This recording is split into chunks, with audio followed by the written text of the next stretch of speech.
Assalamualaikum warahmatullahi wabarakatuh. Kami dari kelompok 3 akan membahas tentang teori kecerdasan bagian 2 dengan mata kuliah kecerdasan AUD dan pengukurannya. Perkenalkan anggota kami. Yang pertama ada Ratna Salsabila Anwar dengan NIM akhir 2, yang kedua Jihada Anugrah LES dengan NIM akhir 11, yang ketiga Vivin Nur Afifa dengan NIM akhir 36, dan yang keempat Novia Dini Rismala dengan NIM akhir 63. Berikut materi yang akan kami bahas mengenai teori kecerdasan bagian 2, yaitu yang pertama ada teori sampling Goffrey H. Thompson, yang kedua ada teori intelijensi Guilford, dan yang ketiga ada teori triarkis Robert Sternberg. Selamat menonton! Baik, Assalamualaikum warahmatullahi wabarakatuh. Perkenalkan, nama saya Jihada Anugrah dengan NIM 11. Di sini saya akan menjelaskan tentang teori sampling dari Godfrey Thompson. Jadi, siapa sih Godfrey Thompson ini? Godfrey Thompson ini yakni seorang psikolog pendidikan bahasa Inggris yang dikenal sebagai pelopor penting dalam penelitian intelijen. Nah, penelitiannya ini dimulai di psikofisika dan juga menjadi terkenal karena kritiknya terdahulu itu terhadap faktor umum kecerdasan Spearman seperti itu. Godfrey Thompson ini pada tahun 1916 beliau mengajukan sebuah teorinya yang disebut dengan teori sampling. Nah, ini yang akan dijelaskan oleh saya sebentar lagi. Nah, kemudian teori ini kemudian disempurnakan lagi pada tahun 1935 dan 1948. Nah, untuk penjelasannya sendiri, menurut teori ini, intelijensi merupakan berbagai kemampuan sampel. Dunia berisikan berbagai bidang pengalaman. Berbagai bidang pengalaman itu terkuasai oleh pikiran manusia, tetapi tidak semuanya.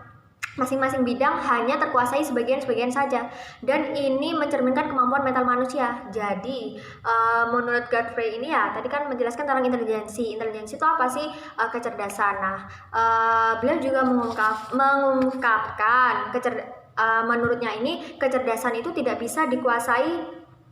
Maksudnya kecerdasan itu tidak semuanya bisa dikuasai oleh manusia. Jadi hanya bisa menguasai satu. Nah, ini menurut Godfrey. Jadi kecerdasan manusia itu kan ada banyak ya. Banyak manusia menguasai bidang pengalaman. Manusia menguasai semua bidang, misalnya dalam 9 kecerdasan majemuk. Nah, di sini menurut Godfrey, tapi tidak semuanya mereka bisa. Masing-masing hanya bisa dikuasai satu saja, seperti itu. Misal tadi yang saya katakan tentang 9 kecerdasan majemuk itu, misal ya, contohnya itu anak pintar dalam hal olahraga, tetapi anak tersebut tidak bisa dalam pembelajaran yang ada di kelas. Nah, jadi seperti itu.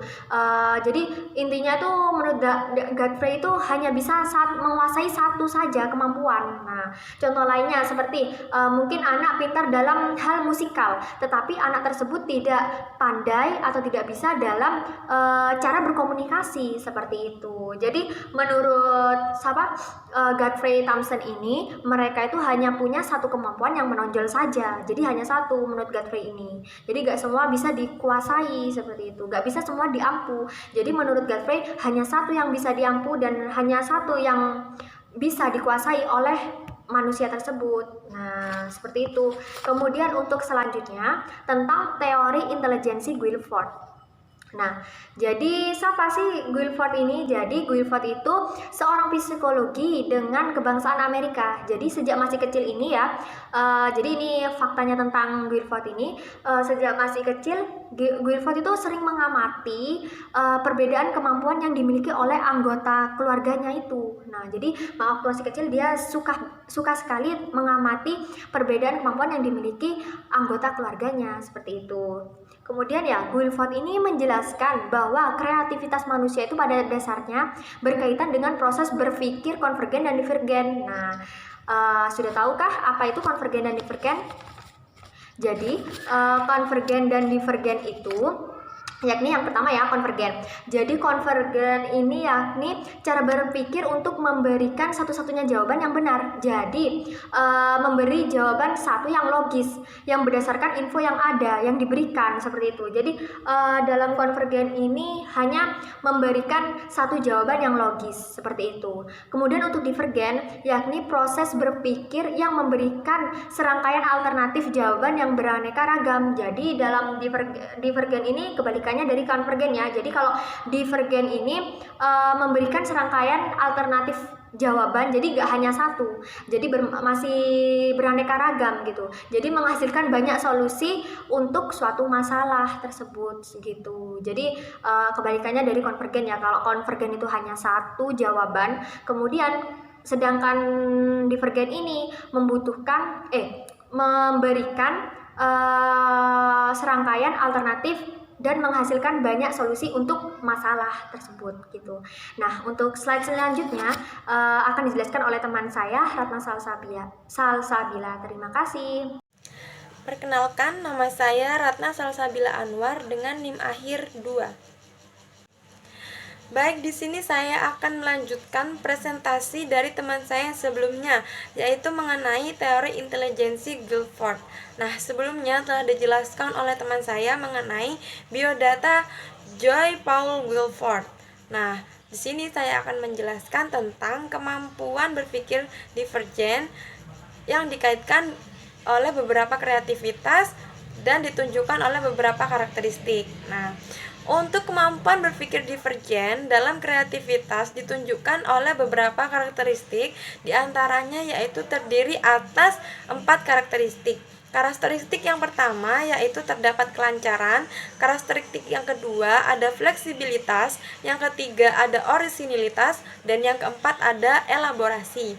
Nah, untuk karakteristik yang pertama yaitu kelancaran merupakan kemampuan untuk menghasilkan sejumlah besar ide-ide atau solusi masalah dalam waktu yang singkat. Sedangkan fleksibilitas diartikan sebagai kemampuan secara bersamaan mengusulkan berbagai pendekatan untuk masalah tertentu. Yang ketiga yaitu orisinilitas, yaitu kemampuan untuk memproduksi hal-hal baru atau ide-ide yang baru dan asli.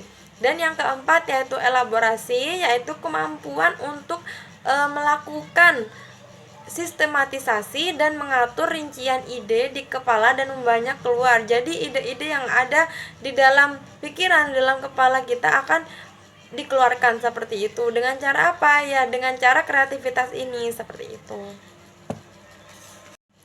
Selanjutnya, menurut Herlina dan kawan-kawan, dalam psikodiagnostik 4, intelijensi menjelaskan bahwa Guilford menggunakan teknik analisis faktor statistik untuk mengembangkan model berbentuk kubus yang disebut sebagai model struktur intelek, atau dalam bahasa Inggris disebut sebagai Structure of Intellect atau SOI.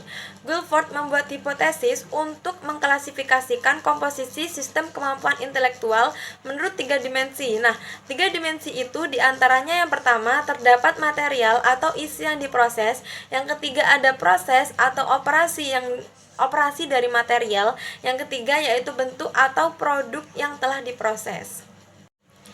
Agar teman-teman lebih memahami apa yang dimaksud dengan teori model kubus, di sini saya memaparkan bentuk kubus menurut teori intelijensi Guilford. Nah, di sini telah ada penjelasannya ya. Untuk mencari luas kubus, yaitu rumusnya panjang kali lebar kali tinggi. Maka dari itu, untuk teori model kubus ini ada 3 dimensi sesuai dengan mencari luas kubus tadi. Nah, ada panjang, ada lebar, dan ada tinggi. Itu diperumpamakan dengan 3 dimensi tadi, yaitu terdiri atas dimensi operasi, dimensi produk, dan dimensi materi, seperti itu. Di setiap dimensi ada beberapa faktor yang akan saya jelaskan setelah ini.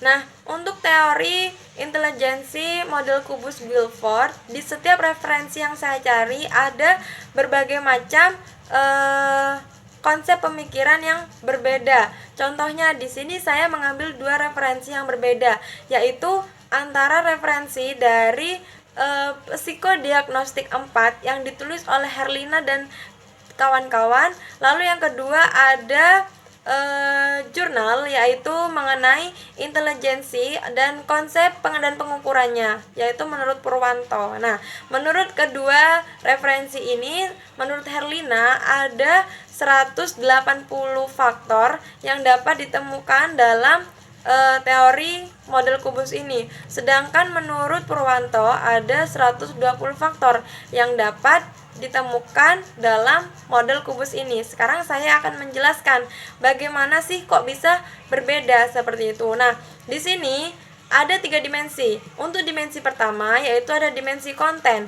Dimensi konten ini terdiri atas figural, simbolik, semantik, dan perilaku. Terkadang perbedaan itu ada karena adanya perpecahan antara setiap penjelasan. Contoh di sini ada figural. Figural terdiri atas 2, yaitu auditory dan visual. Nah, terkadang setiap referensi yang telah ditulis itu menjabarkan lagi tentang visual dan auditory seperti itu. Tapi pada dasarnya isinya sama seperti itu. Nah, untuk dimensi produk terdiri atas unit, kelas, hubungan, sistem, transformasi, dan implikasi. Untuk yang ketiga yaitu dimensi operasi terdiri atas kognisi, memori, pemikiran divergen, pemikiran konvergen, dan evaluasi. Nah, terkadang juga untuk dimensi operasi ini pada bagian memori itu terdiri atas 2, yaitu memori retensi dan memori reproduksi. Nah, terkadang referensi yang ditulis itu menjabarkan kedua tersebut, jadi hasilnya akan berbeda. Contoh, pada referensi psikodiagnostik yang ditulis oleh Herlina itu terdapat 5 dari isi, 6 operasi dan 6 produk. Jadi dikalikan 5 kali 6 kali 6 yaitu terdapat hasil 180. Sedangkan menurut Purwanto itu ada 4 isi, 5 operasi dan 6 produk seperti itu. Isi itu konten ya teman-teman. Nah, jadi jika dikalikan 4 kali 5 kali 6 itu hasilnya 120. Tapi untuk isi yang akan dijelaskan itu sebenarnya sama seperti itu. Di sini saya akan menjabarkan untuk ketiga dimensi ini. Yang pertama, dimensi isi atau konten. Yang pertama ada figural. Figural terdiri atas 2, yaitu auditory dan visual. Auditory menunjukkan penerimaan stimulus atau auditory atau pendengaran. Informasi dirasakan melalui pendengaran. Jadi, informasi yang didapat itu dirasakan melalui pendengaran untuk kecerdasan yang telah diteliti oleh teori Guilford. Lalu yang kedua ada visual, menunjukkan objek-objek yang konkret dan langsung diterima, misalnya model-model, bagan, diagram, dan sebagainya. Informasi dipersepsikan melalui penglihatan atau menggunakan indera penglihatan seperti itu karena visual. Lalu yang kedua, bagian dari dimensi isi yaitu ada simbolik, menunjukkan tulisan, huruf, angka, bentuk-bentuk konvensional dan sebagainya. Informasi dianggap sebagai simbol atau tanda-tanda. Jadi kecerdasan itu menurut dimensi isi ada beberapa faktor, ya ini faktornya. Lalu yang ketiga ada semantik, menunjukkan arti ide-ide verbal atau kata-kata. Informasi dipersepsikan dalam kata-kata atau kalimat, baik secara lisan, tertulis, atau diam-diam dalam pikiran seseorang. Lalu yang keempat ada perilaku atau behavior, merupakan intelijensi sosial yang menunjukkan kemampuan untuk menerima dan menginterpretasikan pikiran, perasaan, dan sikap orang lain. Nah, setelah mengetahui isi, bagaimana cara mengoperasikannya? Terdiri atas beberapa faktor, diantaranya yang pertama ada kognisi, yaitu merupakan kemampuan untuk mengerti, memahami, menemukan, dan menjadi sadar akan informasi. Lalu yang kedua ada memori. Memori terdiri atas 2, yaitu memori retensi dan memori reproduksi. Memori retensi merupakan kemampuan untuk mengingat informasi, sedangkan memori reproduksi merupakan proses mengutarakan atau memproduksi kembali informasi. Yang ketiga, terdapat pemikiran divergen, merupakan proses berpikir terhadap arah yang berbeda dan beraneka ragam dari informasi yang telah ada. Lalu yang keempat ada pemikiran konvergen, yaitu merupakan proses menghasilkan jawaban yang tepat dan benar dari informasi yang telah diketahui dan diingat pada satu arah. Lalu yang kelima evaluasi, merupakan pengambilan keputusan atau informasi yang diterima. Selain itu, evaluasi merupakan kemampuan menilai informasi apakah akurat, konsisten, atau valid. Nah, di sini ada 2 pemikiran, yaitu pemikiran divergen dan konvergen. Perbedaannya apa sih? Nah, untuk pemikiran divergen ini pemikiran yang luas dari suatu pertanyaan, sedangkan pemikiran konvergen ini jawabannya memang ada satu. Contoh, 1 ditambah 1 sama dengan 2. Itu pemikiran konvergen karena memang harusnya seperti itu dan tepatnya seperti itu dan benarnya seperti itu. Sedangkan pemikiran divergen ini contohnya batu bata itu bisa digunakan untuk membangun apa saja seperti itu. Nah, jawabannya akan banyak dan menarik seperti itu jika anak mampu berpikir dan mengeluarkan apa yang ada dalam mengeluarkan ide-ide yang sudah dipikirkannya seperti itu. Selanjutnya, dimensi produk. Dimensi produk terdiri atas beberapa, yaitu yang pertama ada unit, yaitu item single pengetahuan. Yang kedua kelas, yaitu sets unit sebagai atribut umum atau kelompok-kelompok unit informasi yang ada pada karakteristik umum. Yang ketiga hubungan, yaitu unit terkait sebagai pertentangan, asosiasi, urutan atau analogi, menunjukkan relasi unit-unit informasi, misalnya lebih tinggi daripada, lebih kecil daripada, seperti itu. Jadi hubungan antara satu benda dengan benda yang lainnya, seperti itu. Yang keempat yaitu sistem, yaitu hubungan yang saling terkait untuk membentuk struktur atau jaringan. Yang kelima transformasi, yaitu perubahan, perspektif, konversi atau mutasi untuk pengetahuan, menunjukkan perubahan informasi yang ada sebelumnya menjadi informasi selanjutnya. Lalu yang keenam, ada implikasi, yaitu prediksi, kesimpulan, konsekuensi atau antisipasi pengetahuan, menunjukkan prediksi yang diperoleh dari pengetahuan yang dimiliki sekarang dan diterapkan pada waktu yang akan datang, seperti itu. Kelebihan-kelebihan yang dimiliki oleh teori intelijensi Guilford yaitu teori ini merupakan mata rantai studi intelijensi dengan menggunakan pengetahuan tentang belajar, psikolinguistik, pikiran, konsep, dan sebagainya sebagai pembagian tugas intelektual.